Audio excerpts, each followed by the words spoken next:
All right. Hello, everybody. Welcome back to another episode of Palantir Weekly. What's really fun is that last week, this was a big deal because we were closing at $30 for the first time in 3 years. You know, big episode, really important. And a week later, we are closing at $32 for the first time in 3 years. So very exciting stuff. I think we'll go around the room and just start with this kind of fundamental question. Then we'll get into a bunch of other topics. Also, the last 20 minutes of the show, we're going to do an audience segment. So I'll send out the link, and anyone who wants to join and just ask a question or say any comments around Palantir, feel free to join the stream. $32, does it make sense? Is the run justified? Are we going higher? Do you think this is a lot of FOMO? JP Morgan said retail is kind of buying the dip here. Do you think there's S&P inclusion, FOMO from the institutions? How do you justify this $32 run? Let's start with Arnie. So you want to start with the easy questions, right? Yes, all the easy questions. Well, is it justified? Let's try to ask the opposite question. Why shouldn't be justified? Do you see any big reason why it shouldn't be? Because what is really happening right now is the world is discovering what we have been talking about for many years now, that Palantir is not only it's a nice company, it could be literally a revolutionary company in the hottest segment of the market. And hottest doesn't only mean, it deserves a high multiple. It means that there is the potential to have a business tailwind that is not only strong, but can also last many years, given the condition that Palantir actually delivers value into this trend. And since we are obsessively following each small step, we can be sure that, this shit works. So is it justified? Well, when you have a very strong movement very fast, you always ask yourself, but isn't it too much, too fast? And it could be.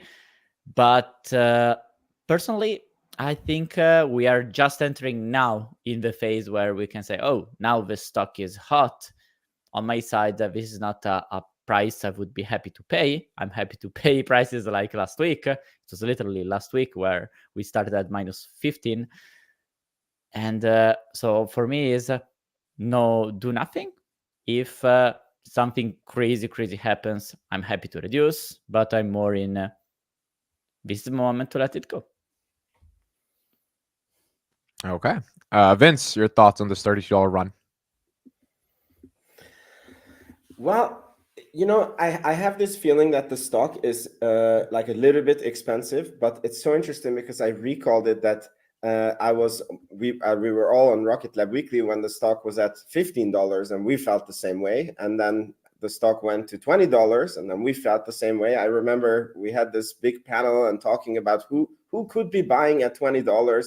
And we were all agreeing that it's like, it's not good to buy here, but we're not selling, And then we went to 25 and then we were stuck there a little bit. And then we went to 32. And as Arnie alluded to, there's just no reason to sell. The thesis is intact. The company is going to be growing in the future. So I think even if you're buying here, the worst thing that can happen is that the stock goes sideways or you have to wait a little bit. But if you're buying for the long term, you are just going to be fine. And I think the stock will just keep on going and it will keep on feeling expensive all the time. Yeah, I kind of agree with that as well. I mean, the expensive thing we've been saying every time it gets to 15, 20, 25, it feels expensive because like traditionally PE price to sales, you could argue it's expensive, but it seems like the street feels Palantir can grow into that expensiveness. Amir, how do you feel about $32? I didn't know we hit $32, so that's great. Of course, because you just don't look at it. You're a saint. You don't look at anything ever. No, but $32. I mean, intrinsic value is around $31 for me currently, so it makes sense that it's trading around here. And the fog of war in terms of operational results has gotten really short, like what would help us project future periods. And as for the average investor that does not value businesses, I think that they may may be waking up to the government segment, actually, like our friend Dan Ives has been touting for a while now. On a sum of the part basis, I think people may have discounted the government too much. I mean, in my evaluations, I have them growing still being the majority of the revenue by 2033. And I think people are realizing that there's a lot of performance to be expected from government, and severely above what people may have expected. So yeah, I'm not too surprised to see it trade here. I don't think it's going to drop drastically from here. Could it go up? Sure, why not? But for each passing quarter, I think I mentioned this on last week's stream, that I've noticed that by every earnings, when every earnings comes around, Palantir is roughly trading around new higher intrinsic value. So it makes sense that it's here. I'm not too surprised. And by next quarter, I expect to raise my intrinsic value again, and it should be a lot higher again. Matt, your thoughts on $32 for Palantir? For sure. I mean, I think it's warranted. I think where we're at though is kind of a price discovery mode where we're trying to understand what the top of the current range might be. I mean, we're always going through kind of a peak and trough of 10% minus 10% of, a range bound sort of piece. And I think what we're trying to do, and I think what we have seen over the past 2-3 days, is it jump up close to 32 or close to 31, and it comes back down a little bit, and then it tries to find, a new range of buyers to see if it's really the top of this potential range that it's going to be bound in, I would say, until we have some new catalyst. I think some people brought up some good pieces in the chat, right? What is the next catalyst? Is it going to be the S&P 500 inclusion? Are we going to have a continued 27, 28% year-over-year growth comparable to what we saw in 2Q? And I think, where we're at here is just testing the top end of that range, right? Is there a spike to $34? Maybe on a big contract announcement or something like that. But what I think we're doing right now is really trying to find the normal range for the next 2 to 3 months until we get to a place where we have another big catalyst. So, I'm feeling pretty confident that what I'm going to write up for the article is going to be probably a range bound between 2750 and 3250. That's kind of where I'm feeling is going to be very comfortable for Palantir over the next few quarters. But we'll see. I mean, there's always catalysts that can make it seem inexpensive. And I think what's really happening is the continued acknowledgement that Palantir is a doer in this organization, in this world. Sorry. And I think everybody else has kind of been faking it till they make it. And I think the shoreline is kind of coming out, and a lot of people are being exposed for what they can and can't actually do. And people are recognizing the true capability of Palantir and what they can accomplish comparatively to some of the other products on the market, that I think people, because of their ineducation or lack of education, or because of their inexperience in this particular piece of computing and AI as well, think that something like a Snowflake or think that something like a Databricks is comparable, when in reality it's not. Okay, so who do you think is actually buying Palantir right now? Because we know Palantir has been quite a very retail stock, but this price action is very strong. So someone is buying and buying aggressively. Who is this buyer? I don't necessarily think it's more people buying. I think it's less people selling, right? And so I think that the shares are becoming more scarce, right? I think people were just trying to originally hold the stock as some sort of meme or some sort of profit, and now I think people are starting to understand that this is going to be more than $100 billion company. This is going to be something that goes to 250, potentially 500 billion, or maybe even $1 trillion. And so it's knocking out the people that were looking at it from a short-term focus. And there's always going to be that person that jumps in and jumps out. But what I think you're starting to acknowledge more is more mainstream presence and people holding on to the stock rather than, it reached another $10 or something in the stock price, I'm going to sell it, right? I mean, none of us have sold, except for Arnie back when it was at $18. But that's a different story for a different day. I think it's implied that everyone is purchasing Palantir right now. I don't think it's like retail. I don't think it's institutional. I think everyone is coming around to Palantir, and it's also evident by the short interest being extremely low, despite the stock price hitting 52 weeks highs. and at a very, very fast clip. Like usually that would be accompanied by someone shorting it, like historically, if you look at short interest. So I think a lot of people are coming around to Palantir. I don't think it's a specific group, and I think that people will dedicate their academic careers to understanding how Palantir is reaccelerating and proving haters wrong. Where did you get that line from? That's interesting. Dedicating their academic careers. Interesting. S&P 500 inclusion. A, do we think it's happening? B, do we think the run is because of the anticipation of it happening? C, how important is it to get in on September 6th versus in 2025? Arnie, what's your take on this?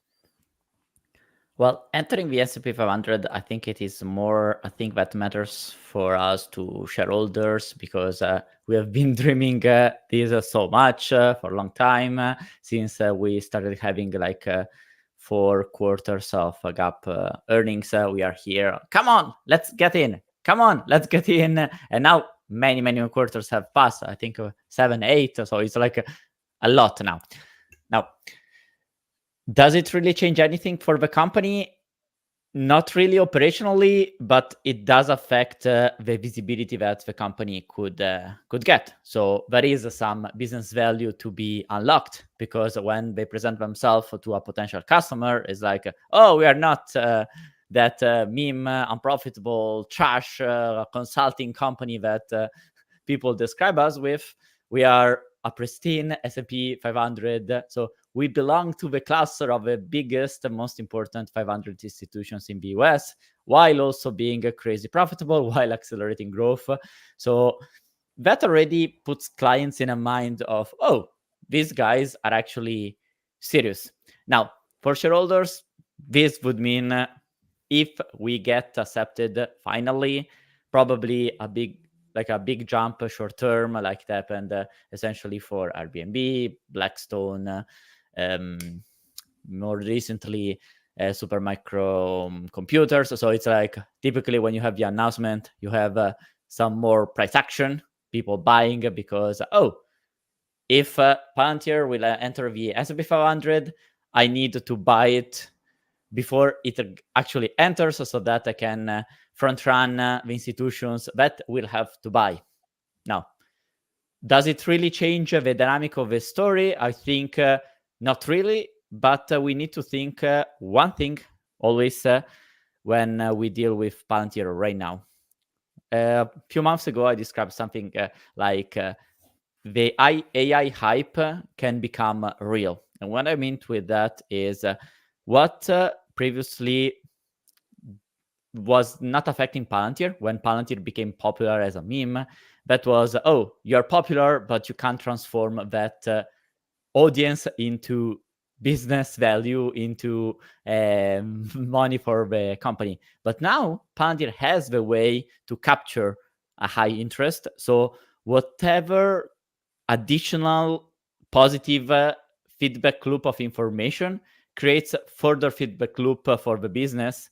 So that becomes like a free marketing. So if Palantir keeps doing well and it gets the recognitions that it deserves, that becomes a free marketing for the company. Once you have free marketing for the company, you can grow more, you can expand margins more, and reiterating. And like it or not, we are a small part of this engine that helps amplify the stuff Palantir does. So a butterfly effect coming. Vince, what are your thoughts on S&P potential inclusion? Well, again, it's so interesting to look back at history that maybe a year ago we were all like, okay, what's the catalyst for Palantir? What does Palantir stock need to continue to rally? And it seems like all Palantir stock needed to rally was Palantir.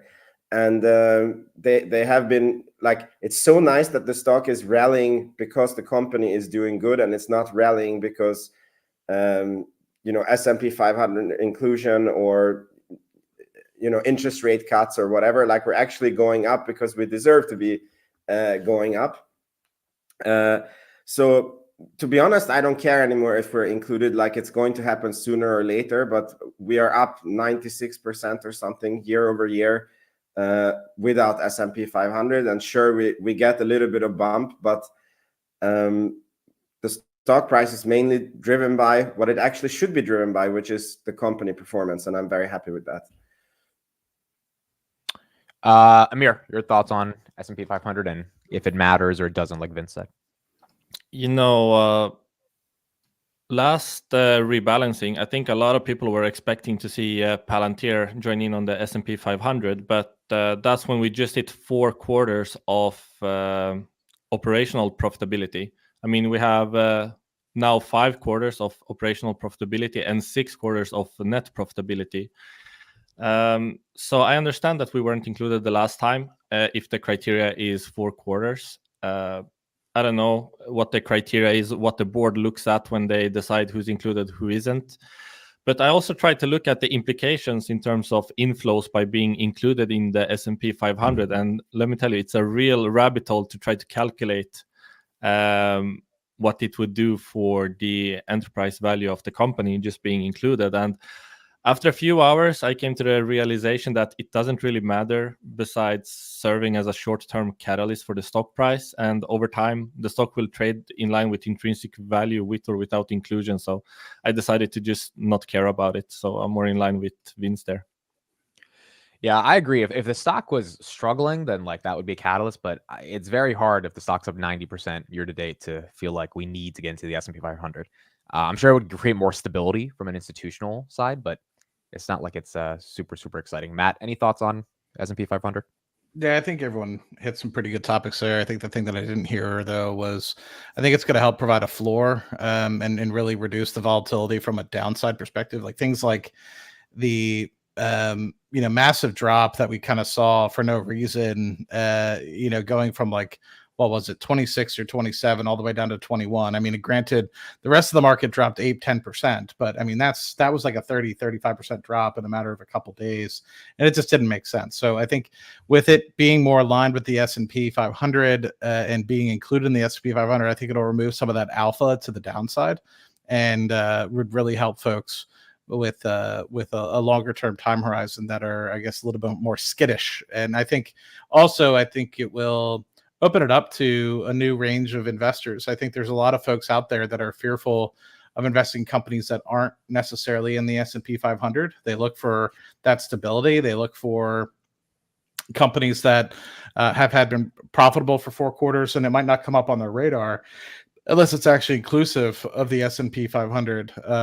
And so included in the S&P 500, I mean. So I think that's just something that would help from, I guess, transitioning us from what many folks have probably called a meme stock back in 2021 to a company now that's actually demonstrating its value and growing its presence, not only just in the tech space, but also the future potentially for AI. And then lastly, can be considered something like a staple in the S&P 500. I think that would allow us to see a new segment of investor that we have yet really to tap into.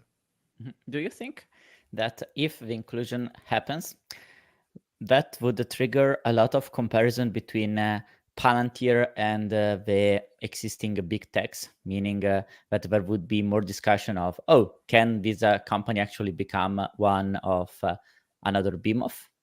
I think that's what's already happening, and I think that's why we're starting to see kind of a floor in the price. Amir, go ahead. Yeah, I was just going to say that if they were to be included today, they would be in the top 150 by weighting, which would mean around like 0.11, 0.12% weighting. And if you then consider all the $1 trillion that has like if you distribute the total amount of money that's divided across all the different S&P 500 indices, like if you just take 0.12% of that, like it would mean a lot of inflows. But even though you consider that, it would make like X amount of billions to Palantir's market cap. But it's not like every company in the S&P below the top 150 is like overvalued by X amount of billions. So what I mean is, when I started doing these calculations about the inflows, the rebalancing and all that stuff, I came to the conclusion that, well, it's not like these companies have a premium just because they're in the S&P 500. Like it reverts to the intrinsic value regardless. So short term, they will see some inflows, but I don't think it does a lot for valuation wise over like a period after like a year. I think it all normalizes. Consider companies like Airbnb, Tesla don't really gain any business momentum more from entering in the index or not. I think for Palantir, you can have better credentials just by presenting yourself as, oh, by the way, we are one of the top 150 companies belonging in the best index in the world. But I mentioned Airbnb and Tesla because those are two cases where we entered in the S&P 500. Yeah! And now they're both down. In the case of Tesla, very down. So it could be that potentially also the opposite could happen, where when you make the comparison between, what Palantir is actually trading with in terms of multiples compared with the overall index, there could even happen the opposite direction, that maybe we have like a spike for the, new money coming in, and then CFA's analysts say, you know what? No. Compared with Microsoft, it's too expensive. Compared with all the other, Salesforce, ServiceNow, this company is too expensive. So it's a risk worth keeping in mind. That actually segues into the next topic that I wanted to talk about, which is really interesting because essentially what you guys just said is, what does the S&P 500 do for the overall stock price valuation and the attention it gets? Which gets us into this conversation. I made a video about this earlier in the week, but the media attention on Palantir. So I think all of us that have been covering the stock for the better part of 3 years now are starting to see mainstream media pick up the name a little bit more. YouTubers and independent outlets start to make more content about Palantir, and people on Twitter, which is I would say the best place on the internet to get like sort of a sense of social understandings for finance, start to talk a lot more about Palantir as well. So the question here is, in the next 5 years, so when we're on Palantir Weekly number like 1000 on August 16th, 2029 from here, do we think the Bloomberg's, CNBC's, Wall Street Journals, etc., are covering Palantir so much that at least every week you have headlines, either in articles, videos, podcasts, etc., from those big media networks? And what do you think that does to the share price? What do you think that does for the overall perception of the company? Do you think that's a good thing or a bad thing? Do they kind of weaponize it and go against them like they did with Tesla? Or do you think they build them up and introduce them to more and more investors every single day that get excited to get allocation to Palantir? Let's start with Vince on this one. How do you think the media will compound interest for Palantir? I mean, I think overall the media lately has been a net positive for the stock. Somehow with the AI wave, like Palantir used to be a black box, Trump supporting, evil company that Ross hated, and we really turned around. Like, first of all, now it doesn't feel like it's controversial anymore to like support Trump. And I think Palantir has been really rebranded with the AI wave, and now they are like this darling of the AI age, and it's pretty much Palantir is like this unicorn company, like the only company that is really making money profitably from AI. I mean, I think it's going to be also a net positive, because they will continue to talk about Palantir a lot more, and then a lot more, moms and pops and everyday investor are going to tune in and find out about Palantir, and yeah. I agree, dude. When you mentioned Ross, I forgot. I legit forgot about Ross Gerber. Ross, I have to ask. Arnie had a video with a compilation. What happened to that video? I tried finding it to send it to someone like a month or two ago, and I couldn't find it. Did you delete that? Did you get threatened by Gerber Kawasaki Asset Management? I got or by his jail company. Yes. No, I got threatened by YouTube because essentially I needed to remove all the stuff that I didn't actively created. So a compilation of someone else, even if it is very well well, very heavily and well edited, is not really accepted by YouTube. So in order to preserve my monetization, I channel, needed yeah. to. So For it's those still a that bit don't of a- know- I happen to know about a platform that would probably allow you to upload it there and leave it there. Do you know of such a platform, Arnie? Yeah, we're gonna have Perhaps to get it on Twitter. run by Elon Musk? Yeah, but that is already there.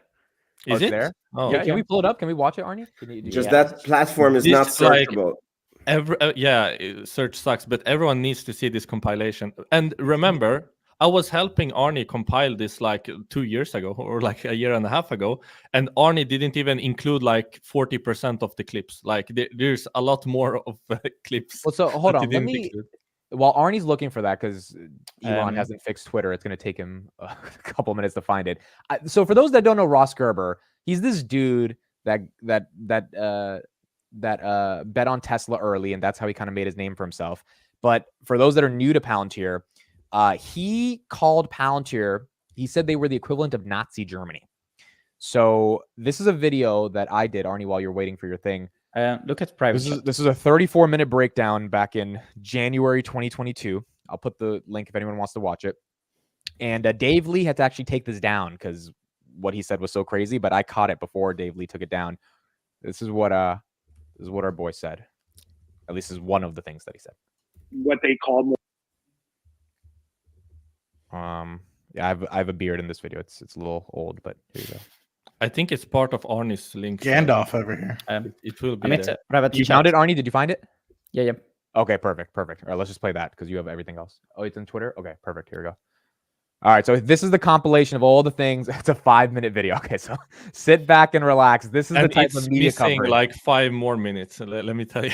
I mean, This is it was Arnie- hard to compress because there was like so much material, but 5 minutes is okay to digest. 10 minutes, but that would have made people throw away. So this is the type of media coverage Palantir was getting in 2022, and this is why, it's very different from where it was back then.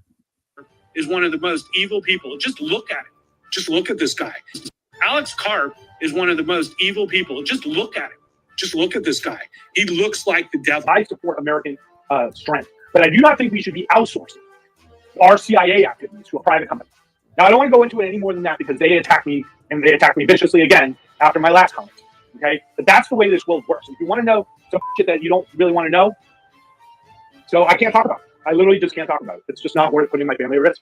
So Wow. that's my thing. So Palantir might say that, hey, they don't really, hold the data or sell the data. They're just servicing their clients, the government's own and collect the data, hypothetically. Isn't that what Also- the German soldiers said when they were burning people?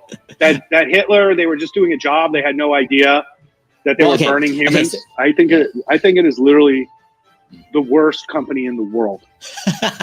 Like ethically, have certain moralities like tracking everything Americans do and selling that to the highest bidder, even if they're enemies of America.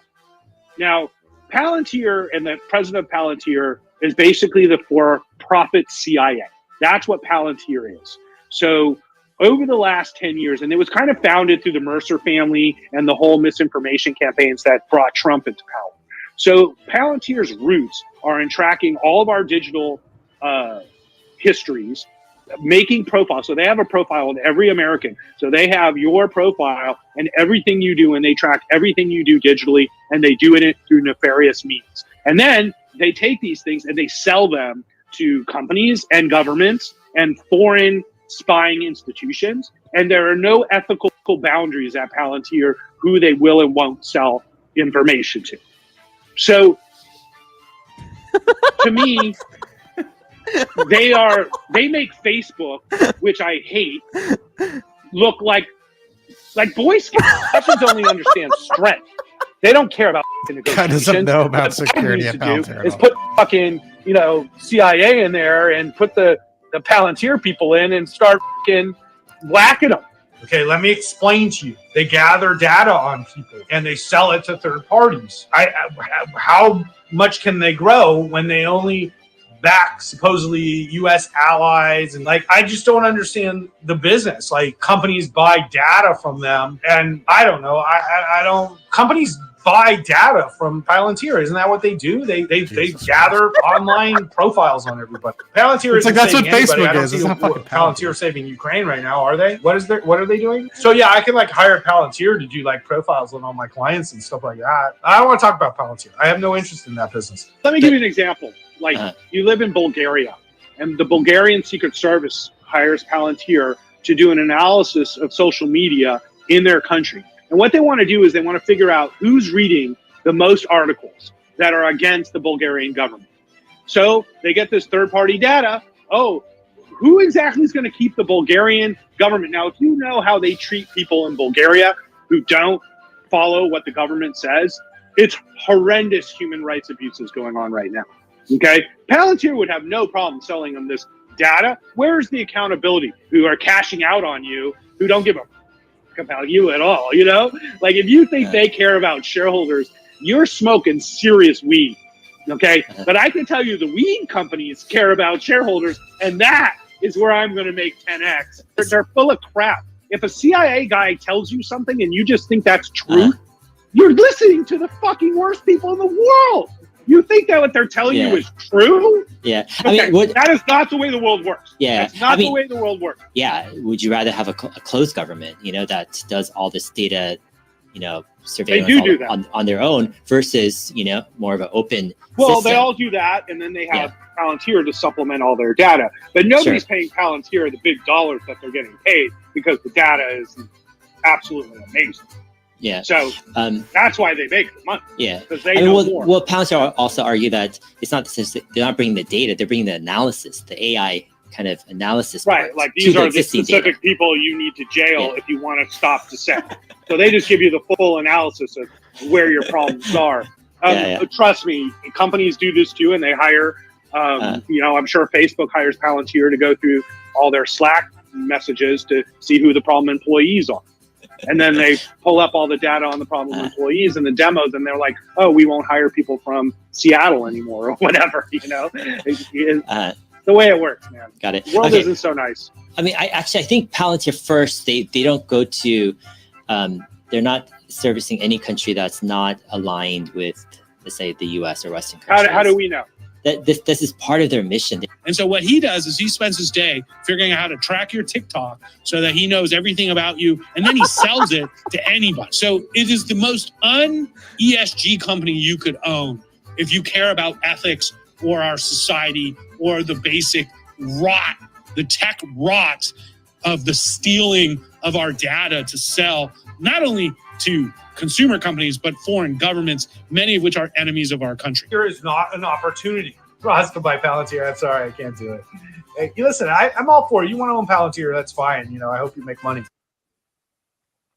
That was a nice little trip in memory lane. So that gives you a perspective of how the media coverage was back in 2022, and things have changed. Amir, what's your raw reaction to that?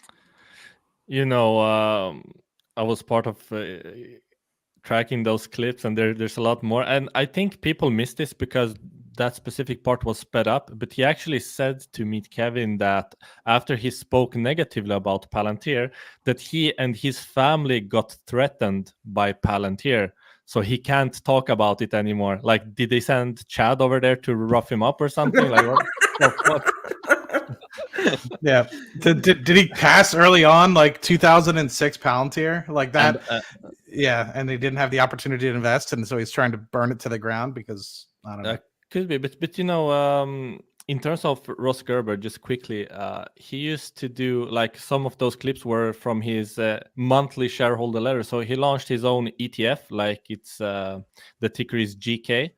He used to do a monthly, like, review of his holdings. And after 9 months of constant underperformance, it became like bi-monthly. And then after a few months of that as well, he just stopped doing these monthly recaps of his holdings because all his holdings are down in the trash can. Anyway, as you mentioned, people have been tracking for people who have been tracking the company for a long time, the shift in media narrative, it's like night and day. Even though I don't believe that Palantir is currently like viewed in a particularly positive light as a darling of the market or something like that, I believe that it's being reported on neutrally now. And that's a huge step up compared to the constant hit pieces that we used to see just a year or two ago, and even worse prior to that. So yeah, I mean, it's like night and day. I don't necessarily know if no offense to you, Amir, but literally something as simple as looking at the Peter Thiel discussion on Joe Rogan today. If you scrolled underneath and you looked at the comments, it was massively attacking Palantir. Really? You saw Believe that? it I or didn't see not. that. Yeah, and maybe it's an opportunity to pull it up and actually look at it live here. I mean, Okay, it was very much like let's watch. it was. Yeah, I watched all. No, I only watched the first 20 minutes, but during the conversation, I was scrolling through the comment section, and a lot of it was like Palantir's a front for the CIA, and a lot of the same things that Gerber was talking about, right? How they're literally trying to destroy the West, and you had all these things. It's like these people don't know anything about Palantir. And kind of going back to the video, it was very funny. So appreciate you guys putting that together. I forgot about all those funny Gerber clips. But like something as simple as going back to the security piece of data within Palantir, and I don't think that this is something gets told enough. And I've talked about this on the pod before, but and Chad, I'm sure will correct me if I misspeak here. But I remember a new engineer started at UDoc, and obviously we have a lot of profiles that people have, and people get access to profiles. But I can't randomly now. I have access to a lot of things. I work in a part of the business that gets, I do a cross region portfolio management. So it's a little bit different. But back when I was specifically Gulf of Mexico, all I could see was Gulf of Mexico data. I couldn't see stuff that was going on in Indonesia. I couldn't see stuff that was going on in the North Sea. So in order to be, moved to those, you need somebody to give you access to those particular pieces of data. Another thing, somebody joined the company, like, I don't understand why I need to make a profile. This is BS. Can't there be some sort of public profile that we could just hire that anybody can access? So we don't necessarily, and Palantir's like, that's the exact opposite reason of why you hired us, right? Like you hired us so that way you could secure the data and have access to the appropriate people rather than just having a generic account that anybody can access and hack into and then steal your proprietary data, right? So the literal opposite of what Gerber exactly. I know that this person was going back and forth with this person from Palantir for 5 minutes, being like, "We're not creating a generic account. Like that's just against our policy. Like if you want, we can create you your own personal account, and you can log into it and get verified through Microsoft and everything like that, 2-factor authentication, just like normal people when you log into your Palantir instance." And so it's pretty funny the fact that he was talking pretty much basically what Facebook has been doing since 2008, which is selling people's data. But that's a different story for a different day. But yeah, I was no offense to you, Amir, but I was very surprised. I thought we were kind of turning the corner with respect to the hate upon Palantir as an organization. And to go back to your original thought that you had earlier, Amit, which is like, what do you want to see the media cover for Palantir in the next 5 years?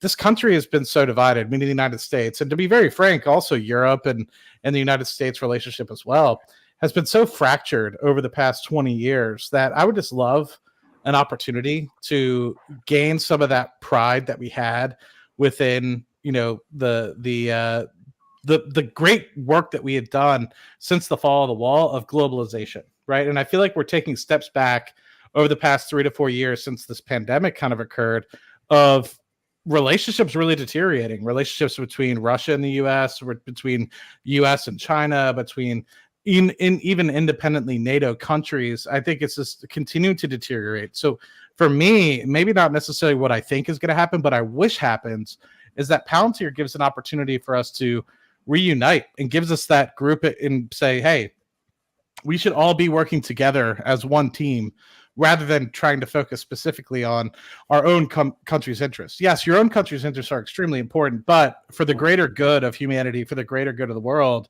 we need to play together, and together we'll be able to succeed more, we'll be able to create more, we'll be able to have a much better cohesive world, rather than what I feel like we've been going over for the past 2 to 3 years, which is deglobalization of all these different countries. Just to clarify, when I say that, I feel that the media narrative is neutral. I haven't seen anything out of proportion in terms of Palantir, and what individuals comment on a YouTube video. I mean, that's always going to be skewed I think either way. But in terms of media narrative, I think it's pretty neutral now for Palantir compared to the past. Yeah, because the Vice media articles were the ones that really went viral in 2017, and that was media. Now you've got, Palantir Bullets, and you've got other stuff that shows up in the search results versus Vice media. Arnie, what was your take on revisiting memory lane with Ross? Is a very fresh reminder that when I feel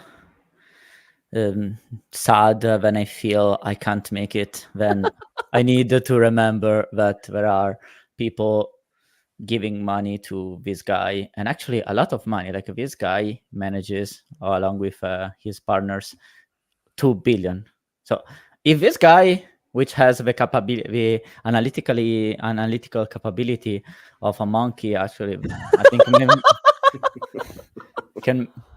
can gather and manage to pulling no punches today, Arnie. Analytical capability of a monkey. Of a Gerber. I think Arnie's generous here, but yes. Arnie, do you remember at the time when we saw those pop up? Like, what were your emotions when he originally said those comments? When these articles were coming out? No, when you saw Ross say that Palantir was Nazi Germany in January 2022. Because it was New Year's Eve. The Dave Lee podcast came out. I remember all of us started watching it, and it was kind of crazy. And then Dave Lee took it down. But he didn't request me to take it down, so I was able to keep that part of it. But what did you feel during that time?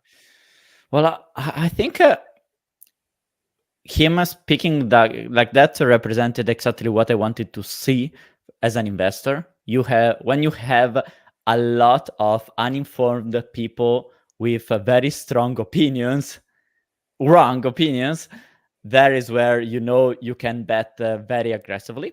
That's something you also see firsthand with Robinhood. The situation was similar. Like all the press, all the comments, all the experts in fintech or whatever were like, "Oh, this company is not really that interesting." And then, boom! But when you can actually assess that all that noise is actually not only noise, but is also bullshit, that is where you have the opportunity to strike as an investor. Because then, as usual, when the reality emerges, then the stock rises, and when the stock rises, then the narrative changes. So imagine how stupid would look like now an article writing on, but Palantir and the SPACs. It's like, are you really pointing to that? Remember De Palma? Like De Palma now looks like an idiot pointing at SPACs, which are like 1-2% of the revenues, as an issue for the company. So now the stock is strong, the business is exceptionally strong. Also, the narrative on the stock can change, and that can also help understanding what's going on behind the company. So I would not be surprised if now that there is obviously high interest in terms of business, there is high interest in terms of the stock, like both the stock, the business, there would be more media coverage trying to understand, okay, how the hell Palantir went from being a meme stock, a trash, unprofitable SaaS, to whoa, wait a second, this could be a generational opportunity. So I think now everybody would be interested in to know more. And for instance, also the fact that I was asked to write a guest article into one of the leading SaaS newsletter, for me is a sign, there are people that are realizing that we are not just a bunch of degenerates. These degenerates were actually right into their sector, by the way. Like none of us is a SaaS expert, but we got the intuition right, which to me is even more valuable. Agreed. Vince, any thoughts? Yeah, I mean, I agree with Arnie. It's just really funny that when we were buying Palantir in the 60s and the 80s, like that was the majority. That's what the majority of people were thinking. And yes, there is still a lot of haters, but it's amazing to look back at this. And we were like the idiots for thinking that Palantir was a real company and it was a good company. And it was actually like a net positive for society, and they're going to, you know, make everybody more productive. And yeah. So my experience with this was really interesting, right? So this comes out in 2021, I think on New Year's Eve, like right before 2022, and I'm watching it, and I remember hearing him say, you know, Palantir is equivalent to Nazi Germany, and I hear that, and I'm like, whenever someone does a Nazi Germany sort of equivocation, it's always a very dicey, you know, territory to be in. And so when he just said it so blatantly like that, I was like, oh, this guy is kind of fucking insane. Like, for him to make that publicly as a fund manager, manages $2 billion, like, just to be so like adamant, as Arnie said, so confident about saying that it's equivalent to Nazis. I felt the same way as Arnie. It was like, okay, so this is like peak madness now in terms of the interpretation of the company, which means the alpha is where all the opportunity is in the misinformation of how people think of this company. And then I also realized, if this is the guy who has a majority of influence, I mean, I don't think Arnie and I were as influential as Gerber at the time.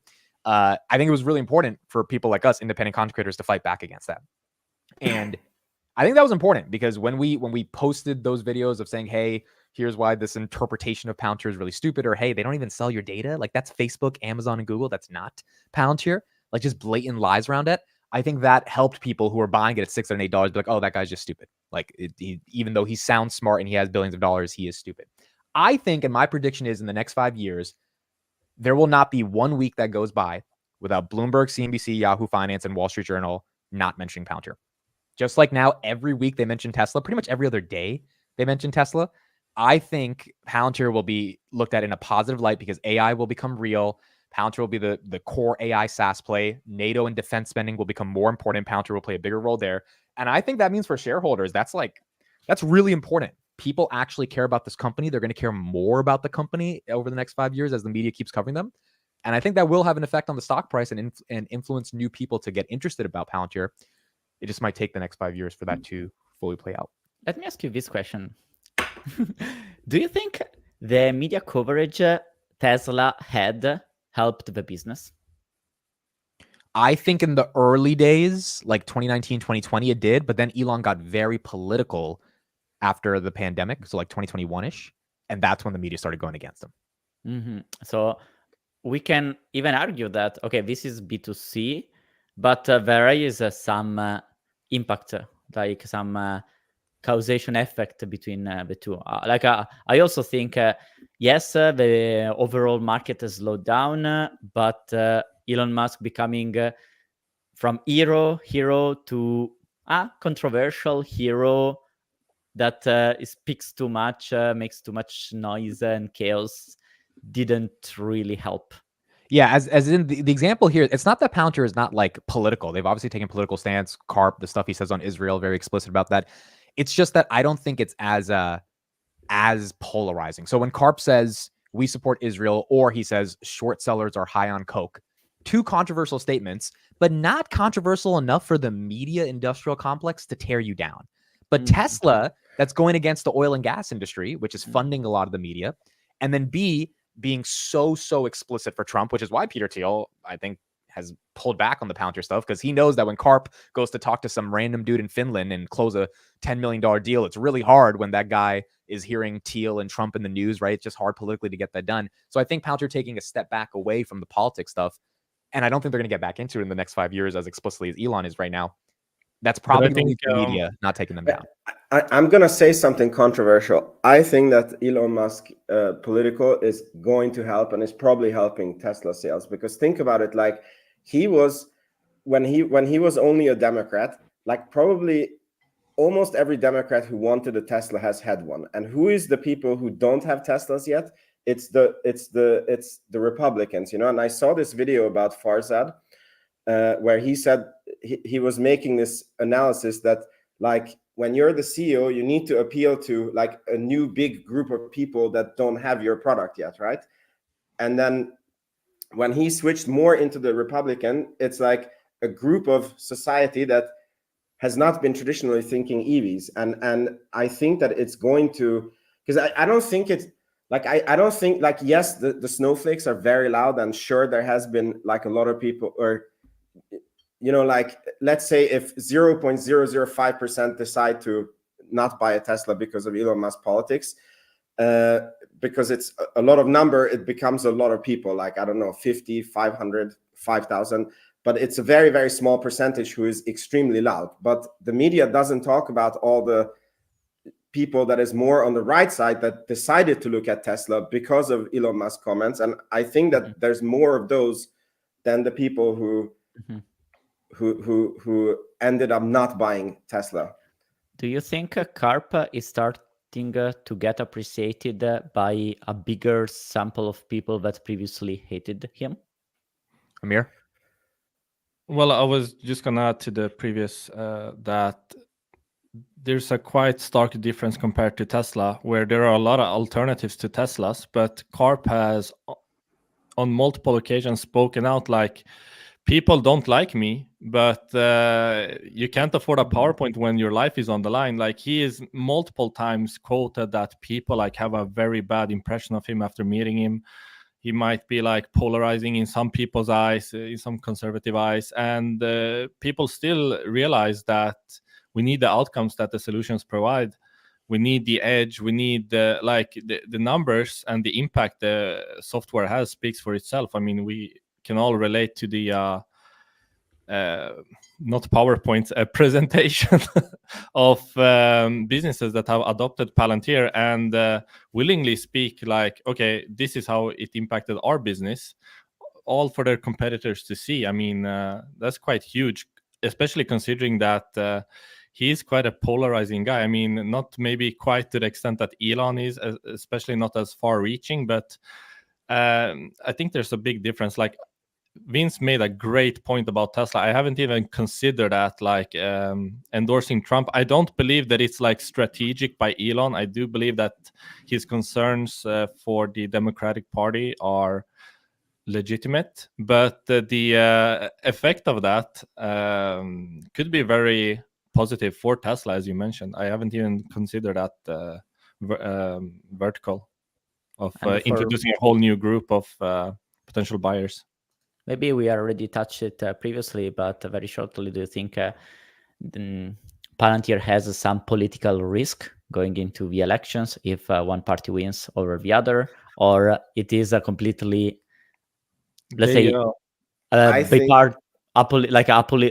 bipartisan as theoretically defense should be? I think Palantir has hedged their bets insanely well, because Carp is an outspoken liberal and Peter Thiel is an outspoken Republican. So you have both, right? And I think that they have been crystal clear and upfront about their values since the beginning. So I think that there's going to be people that they irk on both sides of the aisle, and they're going to find people on both sides of the aisle that really like them. I think they had a very, very smart strategy.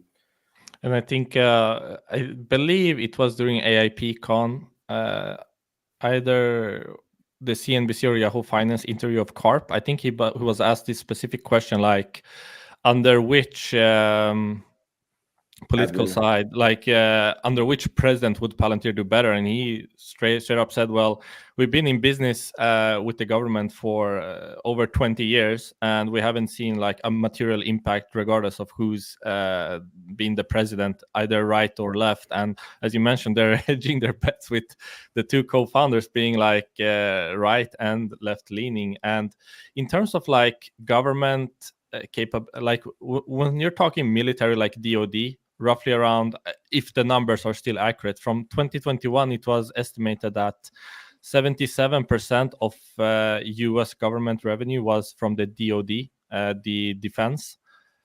They're not gonna care, like they want the best product, like when lives are on the line. They're not gonna care like if you're right or left as a company. They're gonna get the best product, and that's Palantir. So I don't believe we're gonna see negative impact, though I do believe that a Republican Party might benefit Palantir more, but I think they will do fine under both.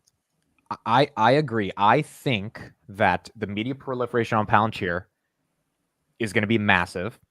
And I think when it becomes massive, like it's already starting to become massive, but like it hasn't hit the S curve of every single day. Like, again, the media companies, they need to get attention. They need to get clicks. They need to talk about stuff people want to talk about. People care about Tesla, Nvidia, Microsoft, Amazon, etc. when people care about Palantir to the level that we already know they care about, because we're seeing it on YouTube and Twitter, when the media really realizes that, they're going to be talking about them every single day. And I think they don't have the political risk that Elon has, because as Arnie said, that when or Amir, as you said, when your life is on the line, you have to go with the right software. If you don't like Tesla, you'll just get a BMW or some other type of EV. And that's very powerful, I think, for Palantir at the end of the day. Matt? I think, I think you're hitting on something there pretty important there, Amit. I think we only have 20% of hospital beds today, but 5 years, 10 years down the road, it could be over 50%. Warp speed, I think, will impact manufacturing dramatically in terms of logistics and supply chain. If I think that about the product appropriately, at what point will 50% of warehouses be using that to be able to operate their businesses? So I'm with you. I think right now we've slowly infiltrated, but you think we're still only $2.75 billion this year in potential revenue. At what point, is that in 4 or 5 years time, probably by 2030 timeframe, we'll be a $10 billion a year organization in terms of revenue. We'll be 4 times as large as we are today, or 3 times larger than we are today in terms of revenue. I'm anticipating that you're going to see numbers like that if you're controlling 50% of the hospital beds, 50% of the manufacturing operating systems throughout the country, and many other items. I agree with you. I think it'll be a conversation. I'm very bullish that within 10 years time, you'll see massive amounts of attention going towards this company, and wouldn't be surprised if it is compared to, if not stealing market share from a lot of the other tech companies in ways that we haven't even thought up yet. Right. I mean, I'm sure Palantir's just beginning. They're still creating new products or releasing brand new ones. I mean, you think about it. This is how interesting this company has been. They really took, in terms of PG, they took, let's just say 14 years to really perfect PG. And then they said, you know what, we're going commercial. We finally feel like we know what we're doing. We've unlocked it. We think we kind of know how to go to market. And they said, okay, let's do it. And within 6-7 years, they've actually caught on in terms of traction the way that they have. And they've come out with multiple new products. And with that, every day, they're probably thinking of more to be able to release in the pipeline.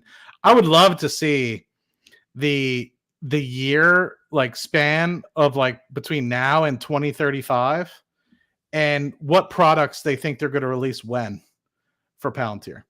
And I guarantee there's somebody thinking up some crazy shit over there in Denver with a big ass wall like I have behind me, with 2024 all the way to 2035 spanned behind me, and what products they're going to release when, and what industries they're going to impact. And I don't think people are fully recognizing that. These guys will, in my opinion, go after the Googles, the Microsofts, etc. I just think that we haven't hit a, let's just say, piece of their potential software, or piece of whatever market those guys are going after that truly overlaps at the moment. So I'm curious to see, really, within 5 to 10 years, what additional products have come out. I'm curious to see with more demonstrations and examples as to what warp speed is going to bring, how much that impacts many other folks in industries in the United States, as well as a lot of the other countries that we operate. If Chad is still around, would you like to hop on if you have time and explain warp speed to us like we're 5? He's probably not going to hop on today, but they're working on a podcast for that soon. So, awesome. Yeah, we'll get more info. Well, how important do you think is warp speed that Sham mentioned during the call? They seem pretty excited for that. First, if you have to explain it, from your understanding in a couple of sentences, what it is and why do you think it could move the needle if?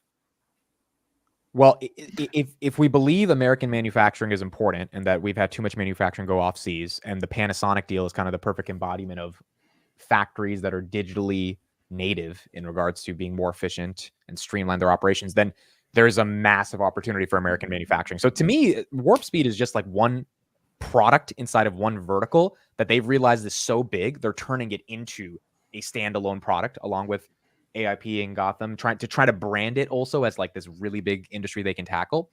And if they're getting the deals that Sham talked about in the earnings call, then we should see a lot more acceleration of American manufacturing. I think so. If you think about Palantir, you have Foundry, you have Gotham.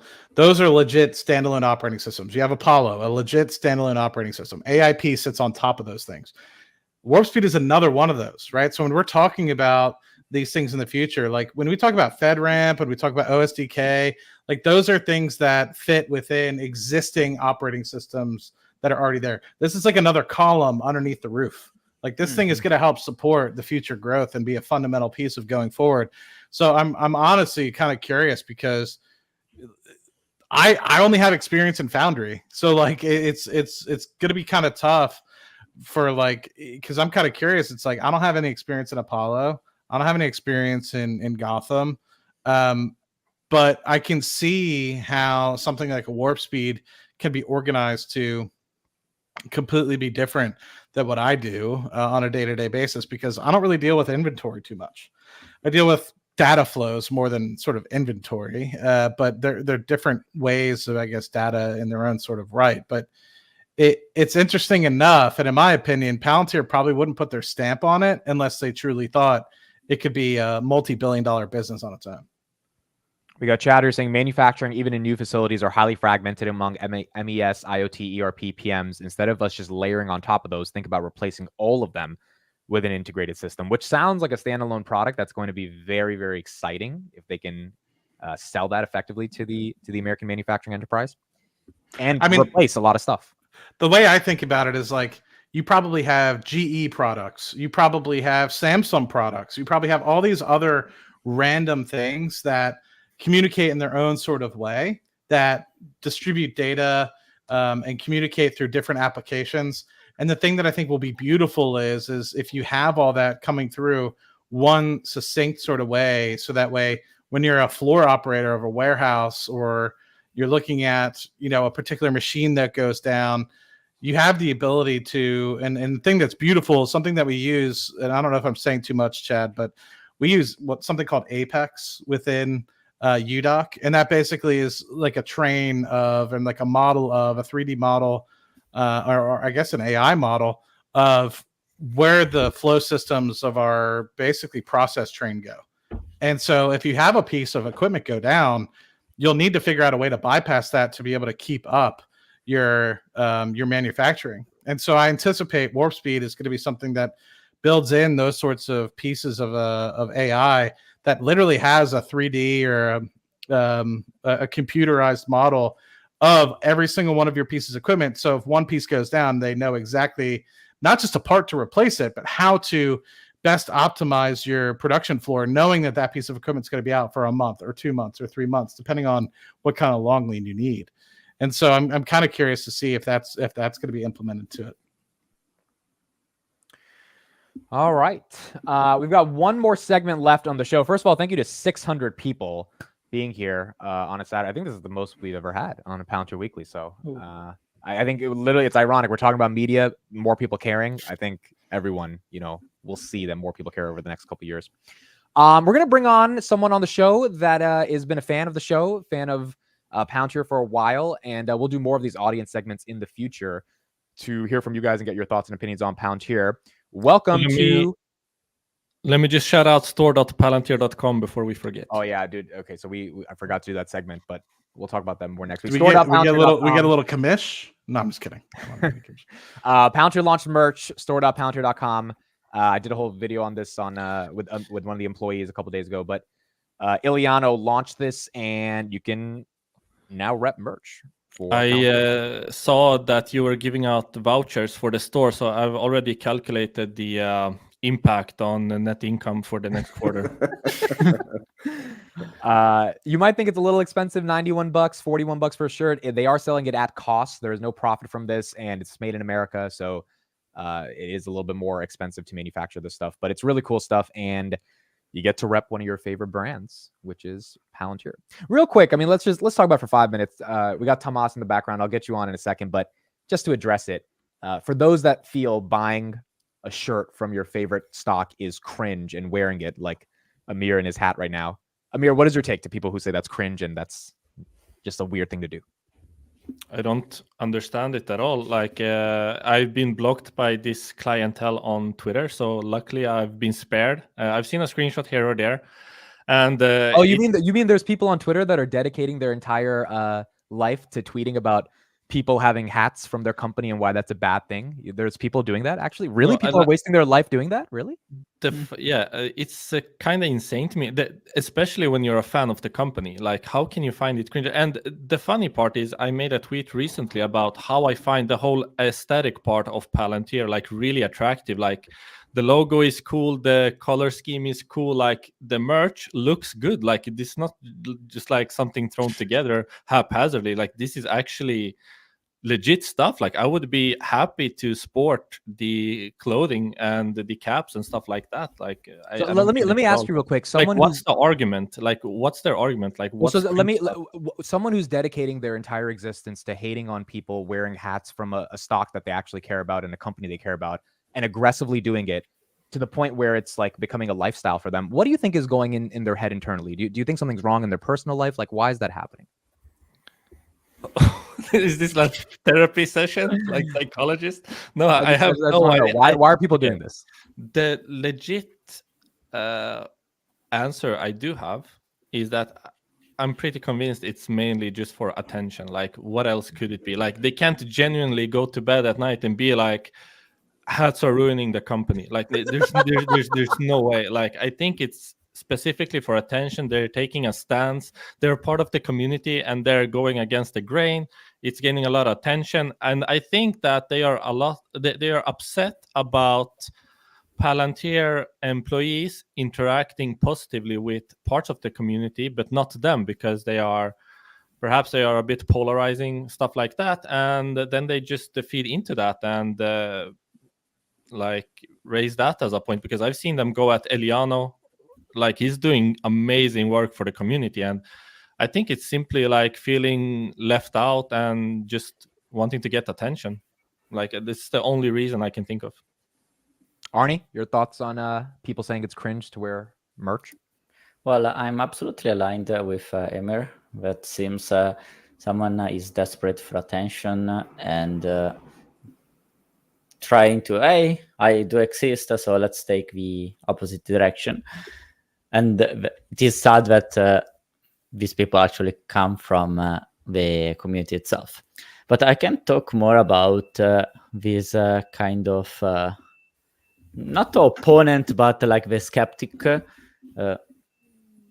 Like when I posted this, like that the merch store expanded, this guy who's an investor, seasoned person that stayed in the industry for a long time.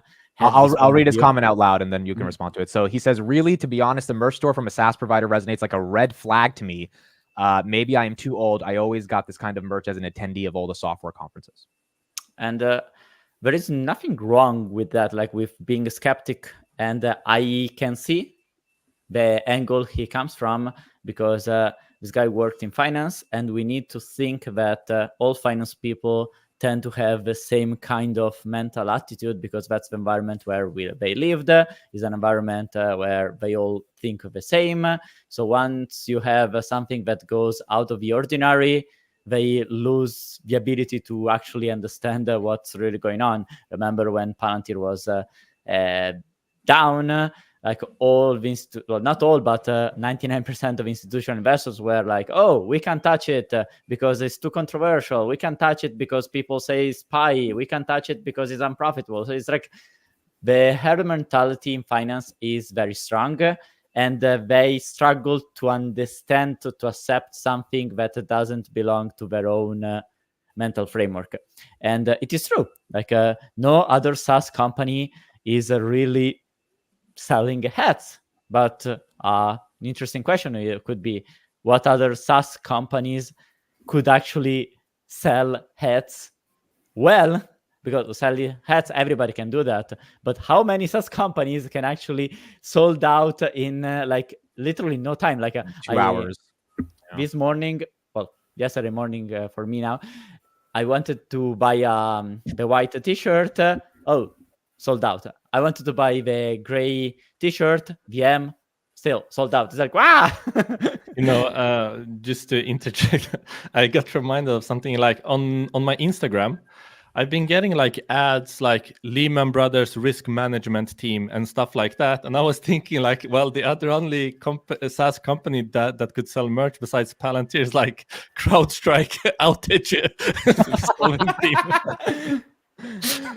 Well, No, dude.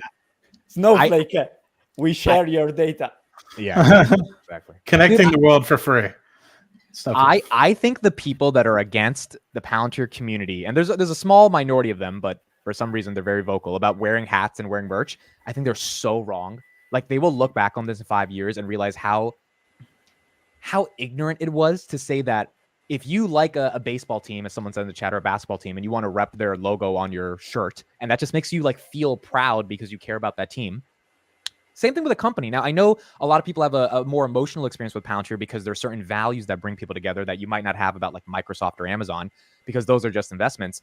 But for Palantir to ever become a Microsoft or Amazon, Palantir needs to not just feel like an investment that you can sell after you're up 100%. It needs to feel like something you want to be with for the long term, because that's what makes a company and a stock go up. People hold it for 10, 20 years.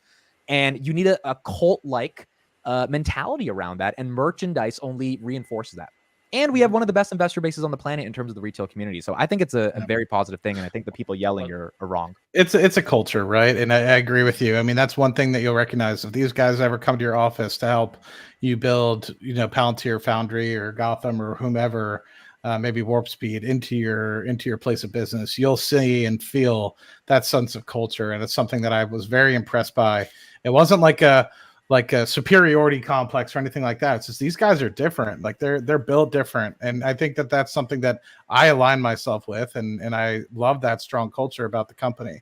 But it goes back to also, if you think about Tesla, why did Tesla sell fire breathers and blow torches? Yeah, blow torches. And why did they sell tequila? Right. And it's like, what the hell? I mean, if you think about it, it's no different than if you go to Africa, people will put the Toyota symbol on their skin because it's a culture, right? Toyota is a big culture within Africa because of the Land Cruiser, right? So I think you have to think, it might not mean something to somebody, but to somebody else, it's extremely important. And to me, I think Palantir is one of the strongest cultures that I've seen, not only just from a retail shareholder base perspective, but also just within the company. Like I've seen Microsoft people come into the office before. I didn't really get any sort of feel any different type of way. But when these Palantir guys spoke, I listened because of just their presence and who they were. And that's something that I can honestly say I've never really met with a consultant or any sort of engineer that come to help build legacy applications or that we've had within the organization that I've ever felt that way before. And that's one of the reasons why when those guys, I worked with them, the company wasn't even public yet. I was like, as soon as these guys go public, I'm buying stock. And I knew that I was going to buy the company before it even was mentioning going public. And that's the kind of culture that I relate to. So for me to buy a hat, that's not a big deal. Mm-hmm. And consider, I think Matt said something very interesting. The important thing is this stuff matters to the people that care. They don't need to try to sell hats to everyone. They don't care. They really care that people who care keep caring and they feel involved. And personally, as an investor now for 4 years, I'm proud to share. I'm proud to share, to have the hat expressing a synthesis of my journey as an investor, true, but also all the values that the company represents. Imagine you go out with a Snowflake hat. What do you represent? Nothing. Like a crap company is trying to survive. It's you don't want to be associated with that. You want to be associated with something that is cool, that delivers, and protects our right to go around with a hat. Yeah. You wear a Snowflake hat, they might try to get you to go into the bathroom so you can get free or something. Yeah, I don't know. Just no shit. How happy I am that there is really a merch store back. Actually, my wife made this. It was her first, I think, 4X now in a stock, and she made this for me back in the wow, by hand. So I'm really happy to be supporting Palantir. It has had a positive impact on my life, our life, my wife's. I mean, I ordered like everything in the store, both for me and for her, and she's been making like my own Palantir gear at home, just like out of passion. So that we actually have a store now, like I can't see anything negative about it, and I don't understand the trolls in regards to that at all. One final point on this, and then Vince, I'll get your thoughts on this. This is not like GameStop or AMC where we're coming together and we're getting merch over like bullshit. You know, like if you wear GameStop merch, it's just like pure bullshit you're representing, and that's okay. You might want to represent pure bullshit, but that's what it is. With Palantir, there is so much to discuss. I mean, like the most basic value I think most people care about is protecting the West, caring about freedom, democracy, liberty, civil rights. That is a very cool thing to represent via a logo on a shirt. And so I think when people are getting excited for merch, it's not only because they have a $6 average and now the stock's at 30, which is a hell of a reason to want to be excited about something, but it's because the way they went from 6 to 30 was not by raising $4 billion in cash by diluting shareholders, selling them a dream that they're going to make video games into NFTs, but rather it's by protecting the West and getting major government contracts and actually building a pretty amazing tech company. Making the Western world a better place. And makes the world a better place. Vince, your thoughts on this? I mean, it's merch. Come on, there's always going to be haters. Yeah, I think it's very cool. I like wearing merch. I haven't bought Palantir merch yet because I'm waiting for this special black hoodie that is on the early Palantir employees before I pull the trigger. But I think if you're a good shareholder, you know, you want to promote the company that you have. And, you know, when you wear merch of a company, then, you know, some people come and ask you like, what is that, you know, and then it's like an opportunity to speak about your best company. So yeah. I don't see any negative with it, you know, like if you own a company and you don't want to wear their merch, then I don't think you should own that company. That's my opinion. And you're not. Yeah, like if I wear the hat on a date and she says, "Oh, what's that logo?" we can start talking about my favorite subject, you know. So, and then if she says, "Oh, that's this evil Nazi company," then you know that you walked on a landmine, you know. And then that's the easiest way for me to know there's no second date. Well, not only that, then immediately you could write off the date. So it's perfect it's perfect for everything. Exactly. I mean, Grindr stock was undervalued, so now I have a logo on my shirt here. You made me some returns. So that's the goal. Like you wear the hat around New York, and it becomes a test. Like the first goal that recognizes you and the hat is the right one. I'm marrying her. That's right there. I'm marrying her. She's like, "Oh, is that the ontological data operating system of the modern enterprise?" I'm like, "You're my new wife." That's it. All right, so let's do our final segment. We have a fan joining the show today. Tomas, what's up? You're live. Hi, Vince, Matt. Congrats on Rocket Lab. Nice meeting you. Thank you. Nice meeting you in person, man. Thank you. Yeah. So you've met Arnie before, right? Yes, in Amsterdam. He came. Okay, very cool. Emir, I've chatted with a lot. GoCarp as well. And Amit, I'm a big fan of the channel. Good to see you. Love it. Awesome. I wear the hat as well, you see. Yeah, but I have one question about wearing the hat. So I'm a university student in Amsterdam. What are you studying in university? Economics and business economics. And you're what 20 years old, 21? Yeah, I'm just turned 20. But the question I have, can I rock this in school? And I need to know someone. Amit, I sent you something on Twitter DM. At my school, they lynched the Palantir headquarter building. Because I didn't even know there was a Palantir headquarters in Amsterdam, but when did this happen? Like a month or two ago, and this is supposed to be like blood, and I even went there to video it. I also posted it. But then, can you like wear this in public? Do you think? So hold on. So just to make clear, you're in the Netherlands, in Amsterdam. Yes. People hated Palantir so much.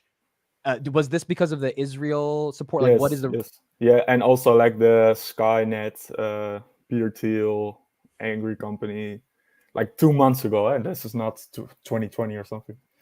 They watch too much Ross Gerbert. Yeah. No, well, let's. What is your reaction before we go around the panel? What was your reaction to seeing that as an investor? Yeah, I have all my life savings. I yeeted that in at $19 a share, all my life savings. So I was like pretty, like not pissed off, but like, how can you do this? Like, this is my company. I personally think they are very good, not evil. But even if they are evil, why this is it's illegal. It's very weird. Amir, your thoughts on this, and what do you think it means for him wearing the Palantir hat around this area? I think it's exaggerated. I think most people you meet will have no idea, and it could be a conversation starter. And in terms of, I have had a thought, like, because the pro-Palestine protests do get violent all across the globe, and I think extremism, regardless if it's extreme left, extreme right, is never a good thing. And I have had I'm not being scared to wear Palantir, like I'm proud to wear it.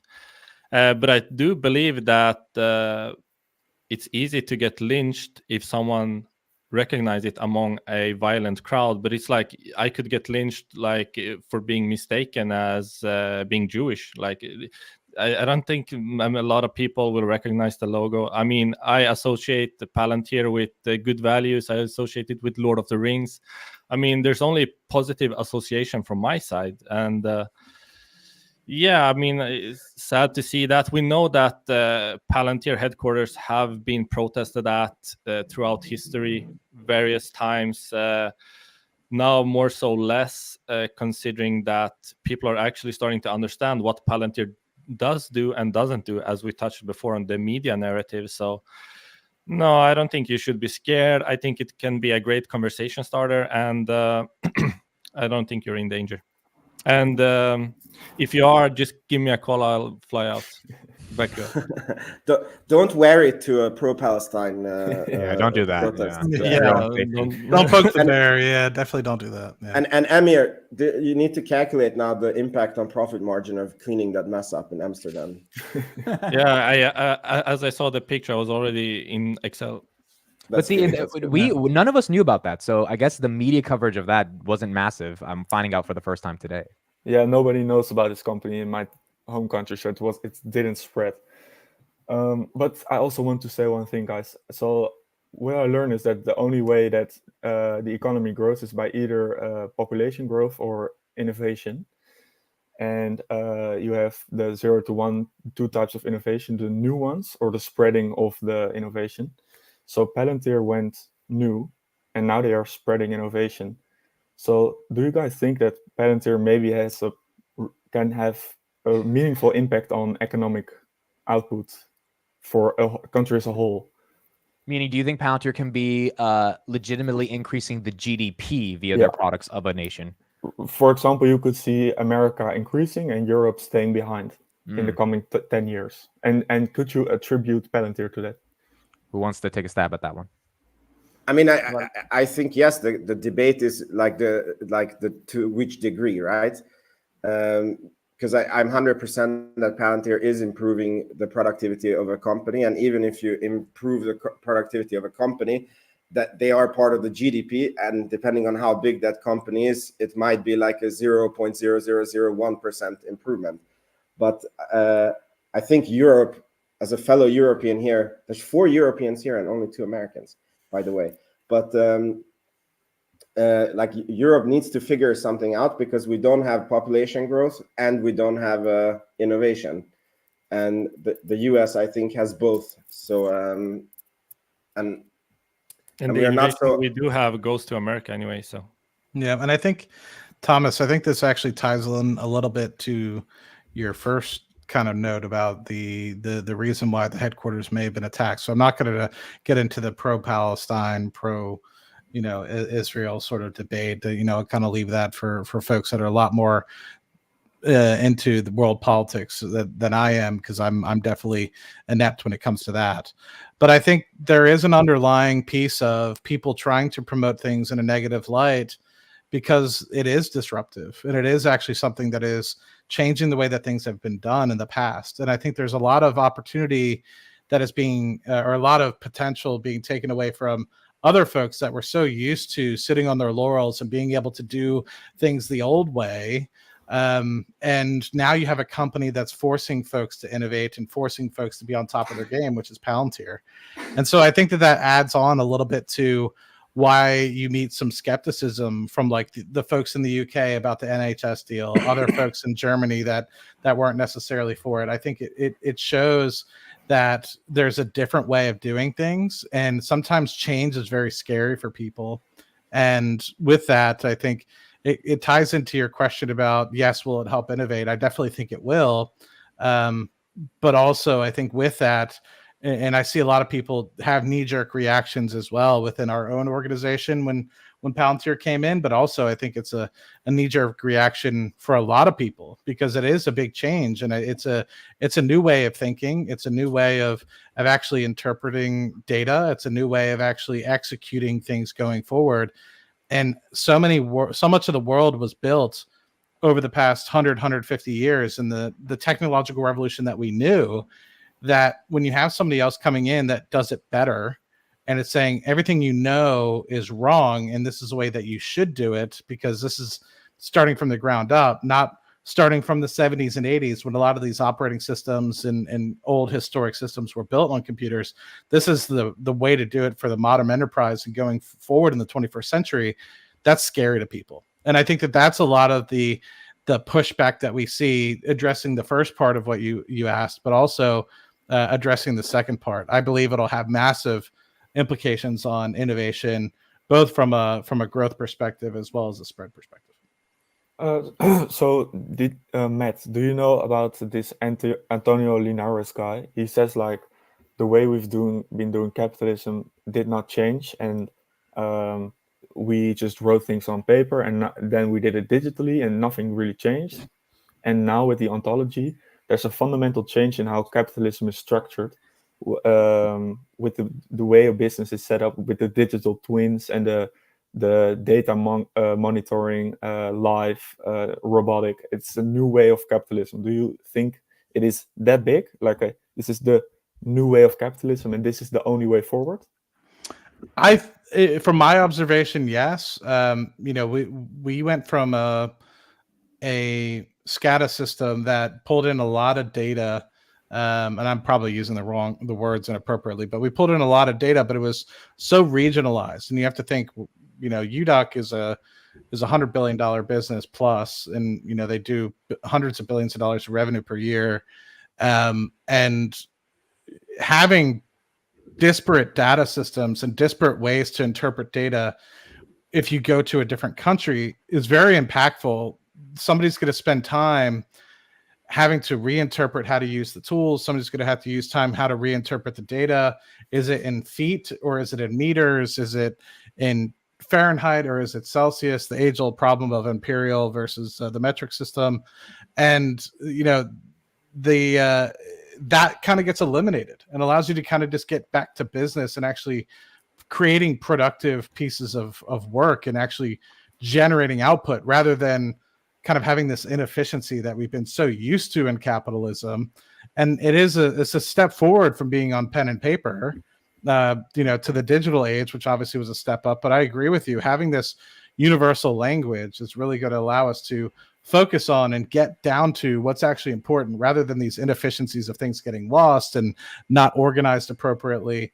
I can't tell you how many hours I've spent, having things stored in an inappropriate folder, and then it gets lost for a couple days and you find it 3 days later and, well, you already recreated it because you didn't know it was in that folder, right? So, something as simple as having things organized in the right way, having things objects created on top of data that you can pull in and recognize, and having all your data organized so that you can search it up like it's Google. You go to literally almost like a Google prompt and you type in, I want this piece of data, and it brings up all the data associated with it. And it does that for your entire organization. The amount of efficiency with that is just astronomical. Yeah. Let's get Arnie's take on this idea of a new form of capitalism. Guys, I just want to say I need to go because the family is waking up. It's been a pleasure. Great meeting you, Thomas. Thank you. Thank See you, you, guys. Vince. Thank you. Bye. I think it's very connected to the previous question about Europe. And there are like many sub questions related to that. Is like, does Europe need something like Palantir to catch up? Hell yes. Why? Because Palantir is that component that tries to accelerate your enterprise, to make it better, to make it work, so become more efficient. Once you unlock productivity in a company, you can unlock productivity on N companies. If you unlock productivity on N companies, you're actually moving the GDP of a country or potentially of a wider region. So the potential is there because what we have been seeing in hospitals, manufacturing plants, like the value proposition is real, but that brings to another question. How much Palantir adoption do you actually need to really move the needle?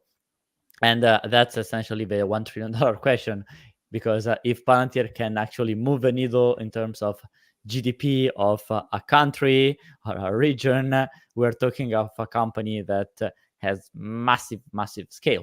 So everything that brings Palantir just one step closer, one additional hospital, one additional client, one additional service they provide, and that actually delivers value, is one little step into that direction of Palantir becoming the operating system for the entire country, modern organization. But at the end of the day, what they really mean is Palantir having such a big impact in the world that makes everything go faster. Don't forget that Palantir comes from the mind of Peter Thiel, who on one side was extremely frustrated realizing that the PayPal algorithm could have potentially understood that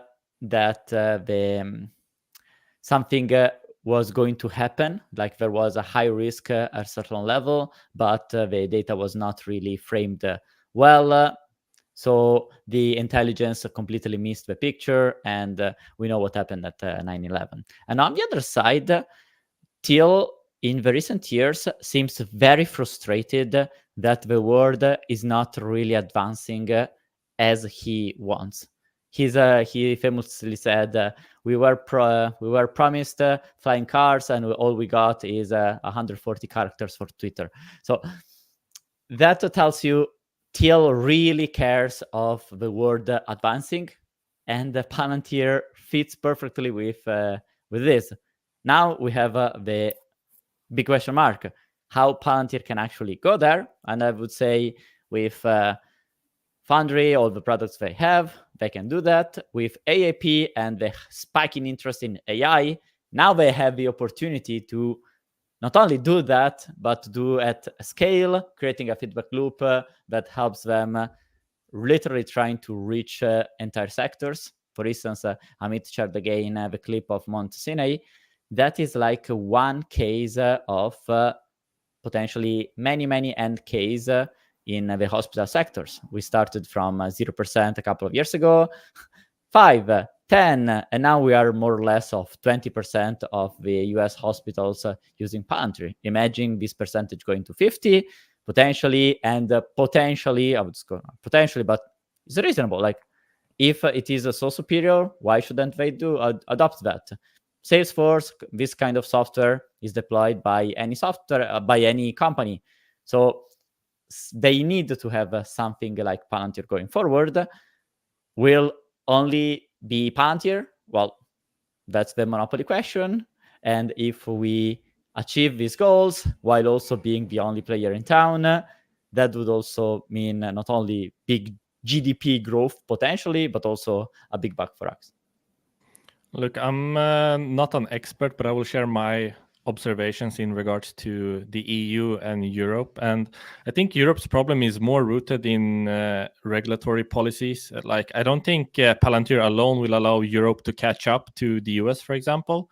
I think it would facilitate growth. And if there's growth, why would a company stay in a highly regulated environment with severe tax implications when they could just move the business to the US, which we have been seeing?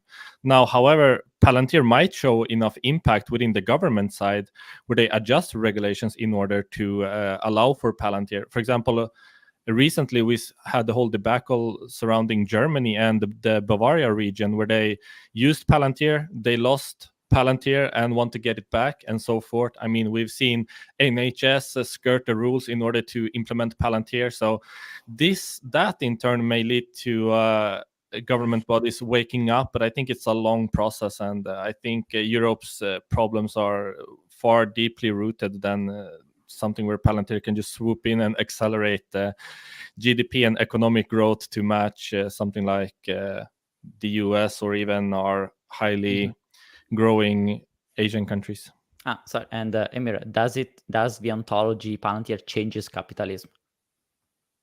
I have no opinion on that. I need to ponder that deep question more before I give an answer. If it does, Palantir is going to $1 trillion. If it legitimately changes the nature of capitalism in terms of efficiencies within just Europe alone, forget other parts of the world, is going to $1 trillion, because it's going to be so valuable. If Europe, I mean, Japan's facing right. The reason Japan has basically 0% interest rates is because they have population decline and they have no innovation. So you need some level of like inflation, and in order to get that, you have to have low interest rates. If that happens to Europe, I don't think it'll get that bad as Japan, but if it does get as bad as Japan, I mean, they're in a very bad situation. So then at that point, you need Palantir. So this is similar with the NHS, right? The NHS saga to me has always been, okay, so socialized healthcare is a very like fairy tale ideal to give everyone healthcare no matter where they come from. And it's something that Europe uniquely believes in. Okay, logically, that's not going to work. Like in a free market society, we've seen more efficient healthcare systems. If you socialize that stuff, you're going to get inefficiencies. You're going to get backlogs. You're going to get wait times. You're going to get people not being able to schedule a meeting with a doctor because doctors only make 50 grand. So a lot of times the incentives just aren't aligned. So in order to resolve the inefficiencies of a socialized system with the ideals of wanting to provide healthcare to everyone in a society, the middle thing that connects both of those ideas is tech, is Palantir, which is why the NHS gave them $500 million. So if I think that is a massive bull case on Palantir in every industry across inefficient countries and societies like Europe when it comes to embracing capitalism, because Palantir, as you said, Tomas, might reinvent the way they even think about capitalism itself. Maybe that's a bit of a stretch, but is not fundamentally wrong. I think it is more an evolution needed for capitalism to unlock massive efficiency at scale. So you need to have these systems like ontology that represent the truth. Essentially, that the ontology is a digital representation of the truth, and you can't escape from truth. I mean, sorry, go ahead, Thomas. Go ahead.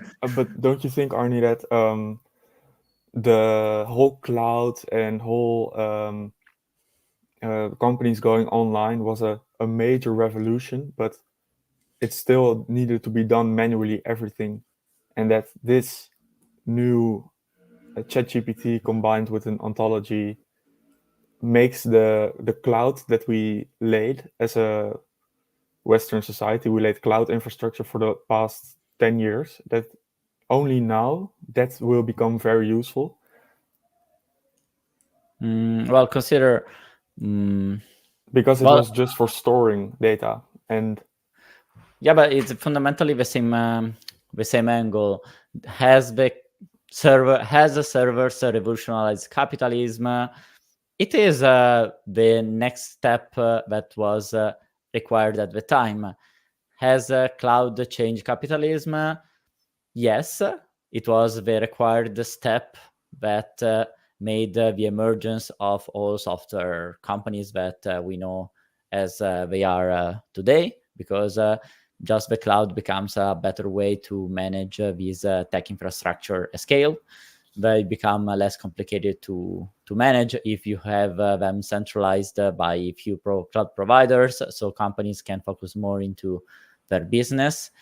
And the ontology and AI is just the next layer. So what happens at every time you go into the next layer? You just try to essentially go one step closer into just focus on into what your business really is. So the more you go to the cloud, the more companies can focus into providing healthcare. Okay, great, but then you create all these Frankenstein monster. Okay, again, how you can go back to your core business, which is providing healthcare. okay, you need to abstract all this complexity, work on the ontology so that you can understand how you can focus into your business better. So in order for capitalism to really work, you need to have people keep focusing into delivering value at business terms and abstracting, so simplifying and substituting everything that just creates that friction toward the goal of each company. Okay. I did have a final question for you, Arnie and Ahmed, kind of, building on top of that. You guys have had a unique experience in DC, and then coupling that with going to AIPCon and testing out some of the software and things that people in this chat haven't even seen. Did you guys think that was revolutionary from in your perspective? And have you seen anything different that would compete with something like you guys have seen, meaning the VR headset and several of the other things that you had the opportunity to see firsthand? Curious of your thoughts to relay that. Maybe that can help understand, what you guys have been used to from a normal perspective over the past 20 years and what you saw firsthand and what business and capitalism could look like going forward. Mm-hmm. I can say the VR set is the cool stuff that is great to speak. It is it is an emotion itself, but the true strength of Palantir, from what I see, is what you don't see. It is the engine that I don't know if, sorry, there is noise. Sorry. Okay, so it is the engine that you don't see that actually makes everything seem so simple to use and work.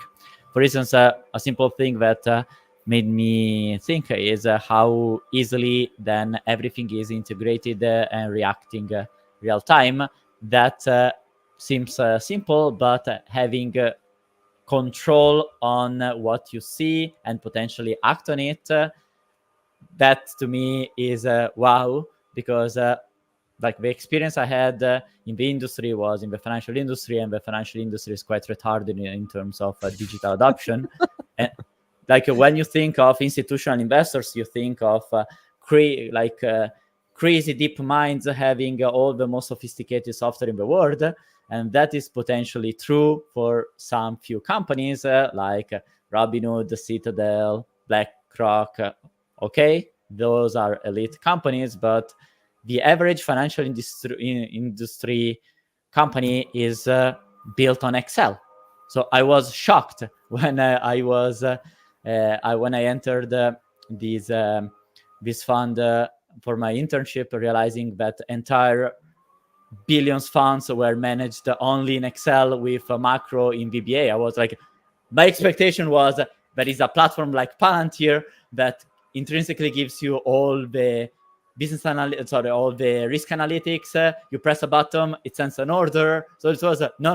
Like it was a series of macro done in Excel, and that those Excels were so fragile. So you needed to click, wait a minute to them to open, take all the data from Bloomberg, pray every day that everything is going well. So it was like, are you joking? So even if the financial industry is maybe an extreme into how things can be bad, even at what are considered leading institutions in Italy. So it's not a third world country. Like we're not growing that much, but it's not a third world country. That shocked me and made me realize, okay, the space for a good company that can tackle problem like this and potentially any other problem that is around is massive. Because of the striking reality is I had the experience into working into this fund, into an investment bank, and things were very outdated, very Excel and PowerPoint-like. And the reality is, even if you go outside the financial industry, stuff don't really change. So entire companies are still built into Excel and PowerPoint. And you have people just being the connecting tissue. So you have an ontology on people. So imagine how ineffective it is. Yeah, as Chad said in the chat, I haven't really tested things in terms of AIP now and build with AIP and like actually building some of my own stuff. But the demos I did see, the big takeaway from that is it wasn't just chat, like chatting with a AI bot and like trying to read from the data. It was much more than that. Me and Arnie uniquely saw a lot of real-time stuff. There was a simulation with Taiwan on the VR headset. So it was way beyond just like Salesforce's Einstein AI agent where you're just chatting with a bot and like getting some answers. It was much more sophisticated than that. And that in and of itself showed me that when Palantir's thinking of AI, they're thinking of it as a really what Sean pointed out in a keynote he gave 7 months ago. It's a computational infrastructure. That's how you should think of LLMs for your operations and for your data. It is not just a user interface that you chat with to be able to like get results. And from that perspective, I think that's just delivering a lot more value than some of the other data companies that we have. Chad says right here, done right, it's indistinguishable from magic. Exactly. Chad, forget about Amit. Please make AIP now available in Sweden, and I promise to build some very important outcomes. Yeah, I think Amir uniquely with all the financial data you look at, you're gonna make some fun stuff. I can make huge efficiencies to my workflow, and I think a lot of people would benefit as well. But I can't try. And the thing is, I have very limited coding experience. Like I'm a systems administrator. I write scripts for like PowerShell at work, stuff like that to automate simple things.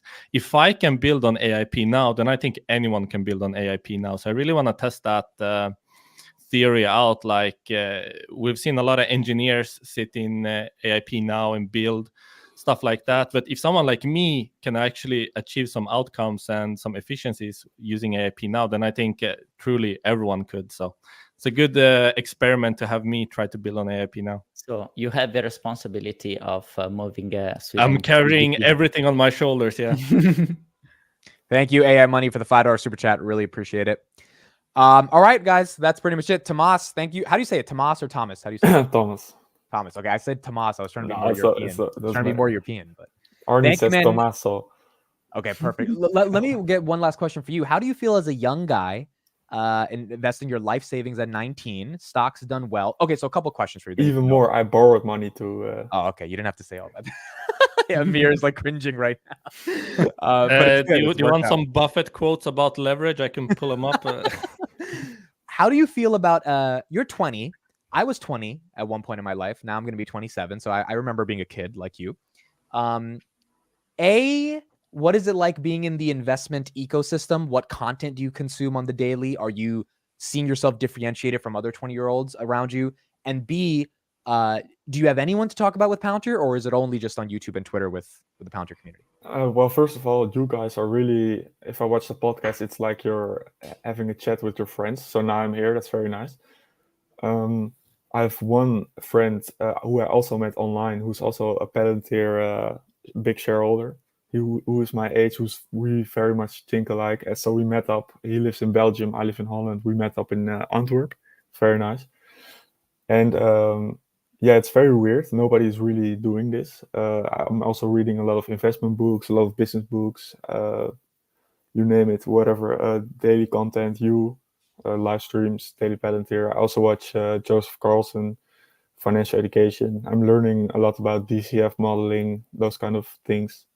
Yeah, it's very nice. It's very nice to have people who are like 5 to 10 years older than me, like you guys, who have done what I am doing. So it's like a nice path on my horizon for like fun. These are good guys, you know. Amir, what were you gonna say? Go on to be. I know Amir's gonna say something smart right now. What were you gonna say? No, I had nothing smart to say, so I muted immediately. I heard 5 to 10 years. I was gonna make a joke, but no, it's. Tomas, what do you want to do in the when you graduate college?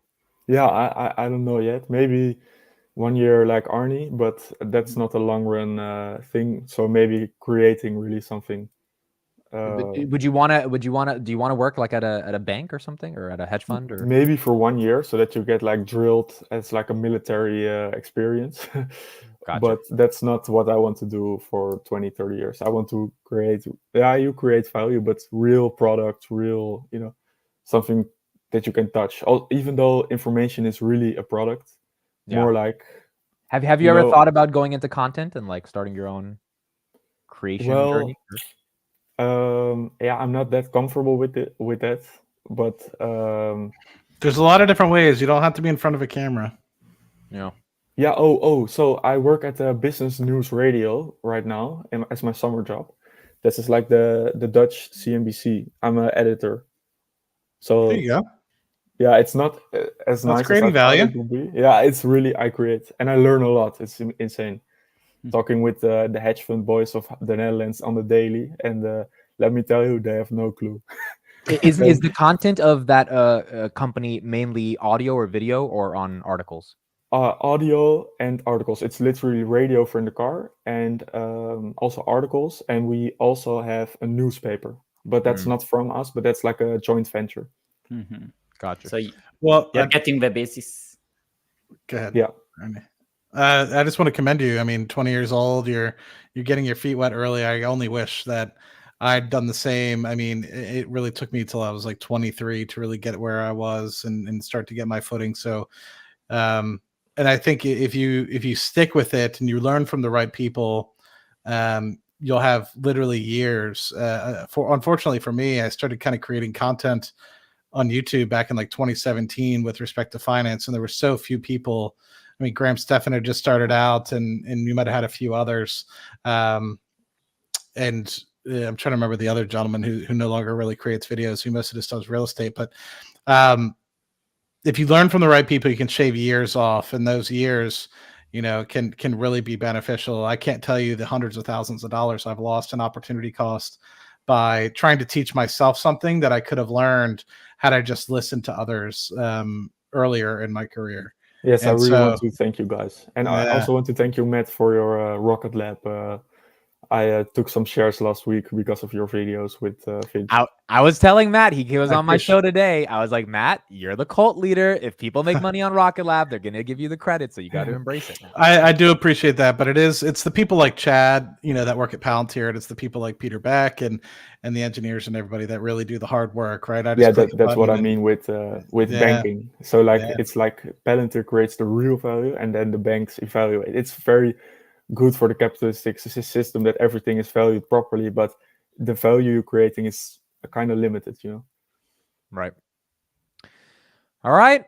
Thank you, everybody, for joining. This was awesome. Everyone's Twitters are in the description. Please make sure to check them out. Tomas, feel free to join again in the future. And you, man. thank you for joining today. Thank you. Thank you, everybody. Have a good weekend. We'll see you next week. Cheers all. Bye. Nice meeting you, Thomas. Thank you. Yep. Bye.